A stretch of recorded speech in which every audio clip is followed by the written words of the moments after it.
Right, let's take you to the Union Buildings in Pretoria now, where President Cyril Ramaphosa will officially welcome the South African Rugby World Cup champions team. Yeah, that's right. The Boks will be starting their countrywide trophy tour in Pretoria this morning before coming to Johannesburg and Soweto later on this afternoon. We've got a presence there at the Union Building, and it looks like the Minister of Sports, Zizi Kodwa, is giving an impromptu briefing. Let's listen in. What's behind them, the force and the energy and the adrenaline which are driving them on the field, was the country and the flag. None other than Sheslin explains this point nicely. When he was asked about the last 3 minutes of the game, when he was sent off a yellow card, he says, one thing I missed was an opportunity for me to fly the flag. That explains what sport has done, the power of sport. And I think it is what we see now in the country, which binds us together. It's the unique power of sport. And I think over a period of time, we have missed an opportunity to use sport as an instrument to build national identity and national unity. It's beginning to pick up, and I think it's an opportunity, that special moment that we must not lose as a country, because sport is an important tool to build a country that has been divided in the past. And President Nelson Mandela identified Springboks as a symbol of that national reconciliation and national unity, and the rugby in particular. And I think it is that unity that we have missed in the country, and it is that unity we see now throughout the country. It is that unity we saw South Africans in the streets of Paris. They turned Paris into a South African Villa street. Minister, considering what rugby has managed to do in the country and the way that it's mobilized the country and what it does for social cohesion, what will the ministry be doing to ensure that rugby continues to be as successful as it is with developing the sport? One of the greatest individuals, without singling him out, who has really made rugby to be what it is today, is none other than Rassie Erasmus. In 2019, Rassie appoints Siakolisi, and that decision invited a lot of criticism against Rassie. History be the judge. In 2019, he assembled a most diverse squad.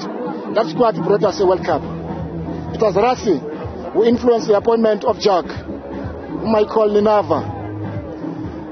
History be the judge, because that decision too invited a lot of criticism. He appointed a physio at the time. That physio has brought us now a World Cup. The issue about rugby is not just because they is here, because they win. So what we must learn, other federations, other clubs, national teams must do, we support the winning. We're a winning nation. So what the rugby has done is to make sure that we win, and it resembles what South Africa aspires to. The aspirations of South Africa, we're a winning nation. We support a team that wins. Yesterday, we were so inspired by the win, 190 runs against New Zealand. We have nothing against New Zealand sportsmanship. We're looking forward to go to India to support the boys. We spoke to Temba Bavuma. So we're a nation which is becoming a household name when it comes to global sport.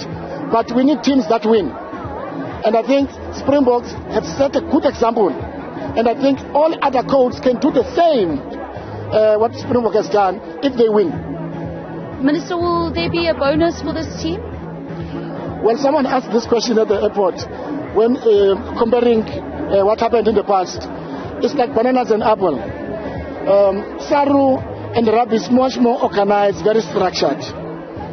If you look at how they resolve the issues of bonuses way before the tournament, unlike other federations, at the top tournament, we must not sleep for 72 hours to make sure that we don't take away the focus of players.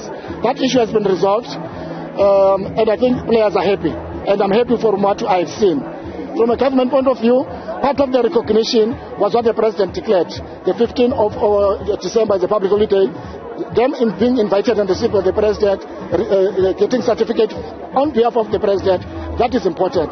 But I have no doubt that what they are receiving from World Rugby, what they are receiving from SARU and sponsors should be sufficient to make sure that indeed we recognize their contribution. Minister, just checking back to the sports number and the conversations that have been had with DPE, what is the way forward in terms of actually ensuring that rugby is now a sport that filters through right to grassroots level? Because the success of New Zealand, the success of South Africa in rugby, as we saw in the World Cup, these are countries who invest significantly in grassroots sports. They play in public and in private schools. So how can that momentum to actually build the game from the bottom up be taken forward? There are two things. New Zealand wanted the game, wanted to win, but they wanted to win as a team. But we wanted more to win as a country. So there's a difference between us, South Africa, with other countries. They want to win as teams. For us, winning, it means a lot for the country. Hence, I made a reference to the national flag.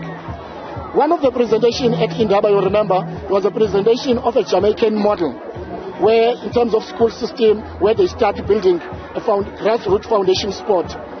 We'll be going to Jamaica to international benchmark some of the work that we are doing.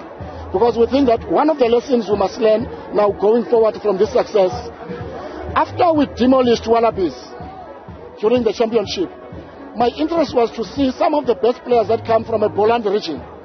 What kind of rugby system, a foundation that they have in Poland. I was amazed.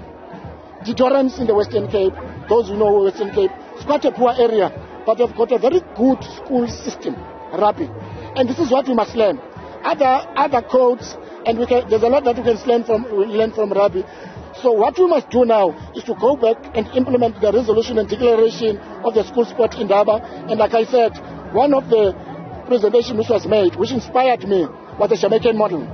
When they start learners at age of 7 to build them up. And that is where we must start for us to build our national teams. Minister, following this huge success by the Springboks, what would you say to a federation like SAFA, about to kickstart the 2026 World Cup qualifiers? I think Bafana will come right. I made a remark when I was in captain's run in Paris, but I think they will come right. What has made a success, having spent a little bit of time with Springbok players, it's just beyond what the coach can do. Because a coach can do so much, but a lot must come from players. It's discipline, it's commitment, it's dedication, loyalty, and know that we are playing for the country. And I think if that can be transferred and transmitted to our national sport, including Bafana, I will be in Cote d'Ivoire early in January to support Bafana. I think they'll come right. You mentioned that maybe Rassie should take over from at SAFA. Do you think that's still the case? Rassie is simply the greatest. His performance is unmatched as a person. The issue about Rassie is not about rugby. Rugby can coach any sporting coach. It's a mindset. It's a culture. And I think sometimes he can do many things. Rugby is his best passion. He can do cricket. He can do netball. Because for him, what he has done to these boys, it's just a mindset. And that's what sometimes you miss in some of the national sporting codes. Minister, thank you very much. All right, so that's our Minister of Sport and Recreation, Minister Zizi Kodwa, addressing the media here at the Union Buildings as we prepare for the arrival of the Springboks and the arrival and the welcoming by the President. Minister Zizi Kodwa is saying not committing any money from government despite what he has given to other national teams, saying that the team have been given a public holiday on the 15th of December. They're getting a wonderful welcome by the President and certificates. That is the status here at the moment. You can see that the crowds have already started to build up. Some of those that call the Union Buildings a place of work coming out. They also want to be able to see the Springboks, people who have been ambassadors for South Africa, winning 4 times the Webb Ellis Trophy. That's what's currently happening here outside the Union Buildings, but you won't miss a heartbeat with Newzroom Afrika. It's back to you guys in the studio. Absolutely. Valen Kirtley, live to us there from the Union Buildings in Pretoria. That's where this tour is set to begin, and what a day it promises to be.